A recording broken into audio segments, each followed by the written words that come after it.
છોટાઉદેપુરમાં ધારાસભ્યને મતદારોએ આડે હાથ લઈ લીધા। ડુંગરી ફળિયા મતદારોએ આકરા સવાલો કર્યા। ધારાસભ્ય અભયસિંહ તડવીને મતદારોના વેધક સવાલો છે। ચૂંટણીના પ્રચાર માટે પહોંચ્યા ધારાસભ્ય આયુષ્માન કાર્ડને લઈને મતદારો સાથે બોલાચાલી થાય છે। મતદારો સાથેની બોલાચાલીનો વિડીયો પણ સામે આવી રહ્યો છે।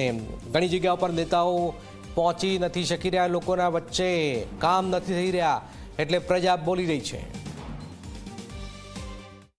आयुष्मान कार्ड કોને આમે નહીં આવ્યો મને આ રીતે કોને આવ્યો મને અરે તે લેવા જવું પડે આપણે દવાખાને ભાઈ એ કેમ નહીં આવતા અરે ના પછી કેજો તમારે ના મળ્યો તો લિસ્ટ કરજો મારી જોડે અરે ભાઈ પછી લાવવાનું આ તો ધક્કો દાખલા માંગે હા તો એ તો માંગે તો જે આલવું પડે ને ભાઈ માંગે તે તો આલવો પડે તો બધું મળે એમને એમ ના મળે ઘરમાં મળી જાય હા મોટો હોય મોટ કઈ કિલો મળે મોટો હોય કઈ કિલો મળે કામ કરો મોટ કઈ લેવાય વાળા મોટ કઈ મળે મોટ કઈ મફત નહીં આવતો આગળ આપવા પડે ભાઈ તમને મોટ કઈ મફત ન મળે કઈ મફત તમારે હા તો મફત નહીં વાત છે ભાઈ તમારે એક ધારાસભ્ય છે આપણે બેસી જા આપણે બેસી જા સભ્ય